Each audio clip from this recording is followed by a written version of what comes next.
নমস্কার বন্ধুরা, আজ চলে এলাম একটা নতুন রেসিপি নিয়ে।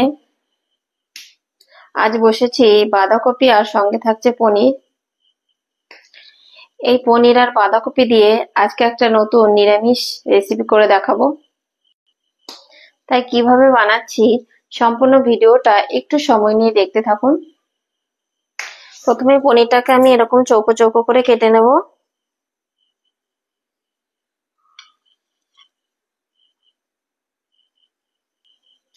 ঠিক এরকম টুকরো টুকরো করে কেটে নিলাম। এবার গ্যাসে কড়াই চাপিয়ে আমি 1 গ্লাস জল নিয়ে নিয়েছি। এবার এই জলে পনিরটাকে দিয়ে অল্প আঁচ রেখে আমি একটু 4-5 মিনিট ফুটিয়ে নেব।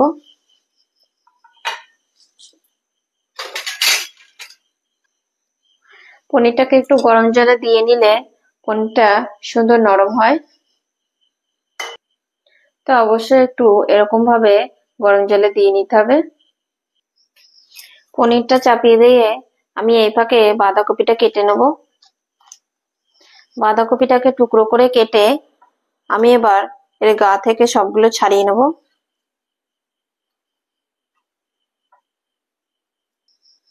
আমি সবগুলোকে এভাবে ছাড়িয়ে নিয়েছি। পনিরটা হয়ে গেছে। খুব জোরে ফোটাবো না, ঠিক এরকম ফুটবে। এবার পনিরগুলোকে আমি জল থেকে তুলে নেব। দেখুন পনিরগুলো একটু সাইজে বড় হয়ে আর নরম হয়ে ফুলে উঠেছে। এবার কড়াইয়ে আমি আবার জল নিয়ে নিচ্ছি। এবার এই জলে বাঁধাকপিগুলো দিয়ে দেবো। এবার বাঁধাকপিটাকে ঢেকে সিদ্ধ করে নেব 4 থেকে 5 মিনিট। এই সময় গ্যাসের আঁচটা মিডিয়ামে রাখবো। বাঁধাকপিটাকে সিদ্ধ চাপিয়ে এই ফাঁকে আমি পনিরটাকে নুন হলুদ মাখিয়ে নেব। খুব সামান্য হলুদ দিয়ে হালকা হাতে মেখে নেব।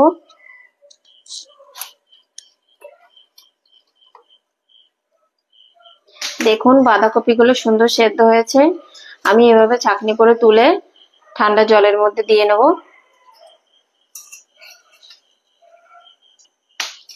বাঁধাকপিগুলোকে অবশ্যই এভাবে তুলে ঠান্ডা জলের মধ্যে দিতে হবে। বাঁধাকপিটাকে নামিয়ে এবার আমি কড়াইয়ে তেল নিয়ে নেব।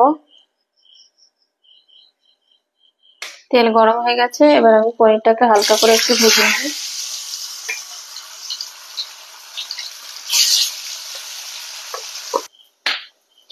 এইভাবে পনিরটাকে একটু ভেজে নিলে পনিরের দুধের গন্ধটাও থাকবে না আর পনিরটাও ভাঙবে না। এরকম হালকা করে ভেজে পনিরটাকে এবার আমি তুলে নেব।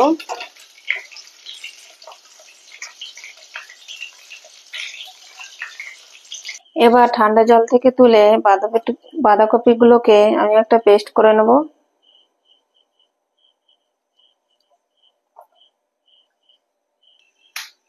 বাঁধাকপিটাকে আমি ঠিক এরকম ভাবে পেস্ট করে নিয়েছি।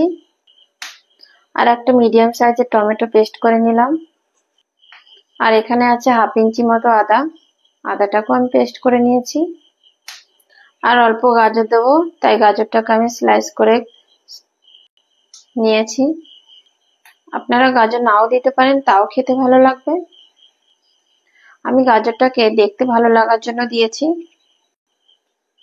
এবার কড়াইয়ে অল্প তেল নিয়ে তেলটা গরম হলে দিয়ে দেবো অল্প একটু জিরে আর একটু দারচিনি। ফোড়ন থেকে সুন্দর হালকা গন্ধ বেরোচ্ছে। এই সময় দিয়ে দেবো টমেটো পেস্ট।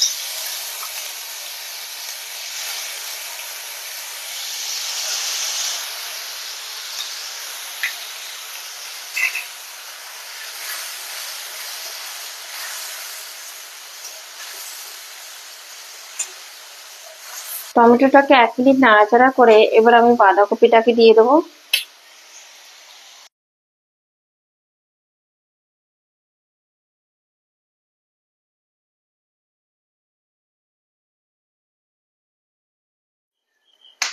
আর দেবো পেস্ট করে নেওয়া আদাটা। দেবো স্বাদ মতন লবণ। এবার এই সবকিছুকে আমি মিডিয়াম আঁচ রেখে মিনিট 3 রান্না করব।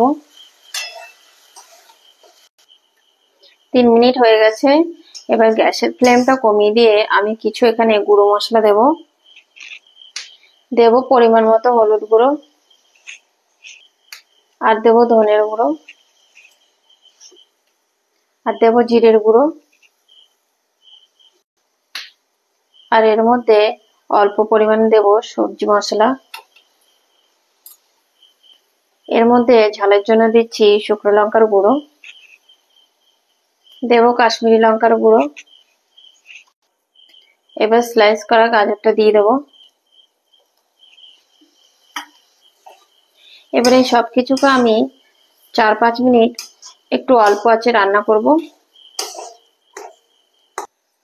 সমস্ত কিছু কষানো হয়ে গেছে, সুন্দর গন্ধ বেরোচ্ছে। এবার আমি এর মধ্যে দিয়ে দিচ্ছি হাফ গ্লাস জল।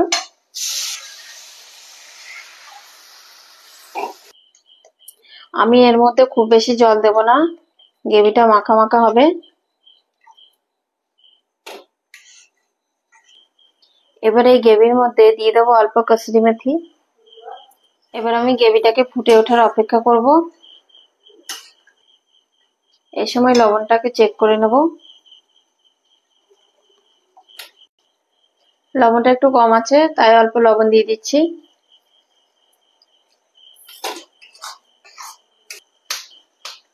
একটা কুচিয়ে নেওয়া কাঁচা লঙ্কা দিয়ে দিচ্ছি। এই সময় কাঁচা লঙ্কা দিলে এটা খেতে আরো টেস্ট হয়। গ্রেভিটা ফুটে উঠেছে, এবার আমি ভেজে রাখা পনিরগুলো দিয়ে দেবো।